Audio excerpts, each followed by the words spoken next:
పెళ్లి కూతురుని గంపలో ఎందుకు తీసుకొస్తారు? నిజానికి ఈ సాంప్రదాయం వెనుక ఎంతో గొప్ప అర్థం ఉంది. ఆడపిల్ల పుడితే ఇంటికి మహాలక్ష్మి వచ్చింది అంటారు. తమ సిరి అంతా ఆ పిల్ల వల్లే కలిగిందని నమ్ముతారు. ఆడపిల్లను బయటికి పంపడం అంటే సంపదను పంపడమని అనుకుంటారు. సంపద నొసగేది ఆ శ్రీ మహాలక్ష్మి.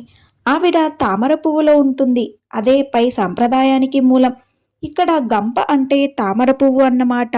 మా మహాలక్ష్మిని తామర పువ్వులో పెట్టి మరీ మీకిస్తున్నాము అని వరుడితో చెప్పడానికి ఇదొక సూచిక. ఇంకా భార్య వల్ల భర్తకి సంతానం, సకల సంపదలు కలగాలనే ఉద్దేశంతో వధువుని బుట్టలో పెట్టి పెళ్లి మండపానికి తీసుకొస్తారని శాస్త్రాలు చెబుతున్నాయి.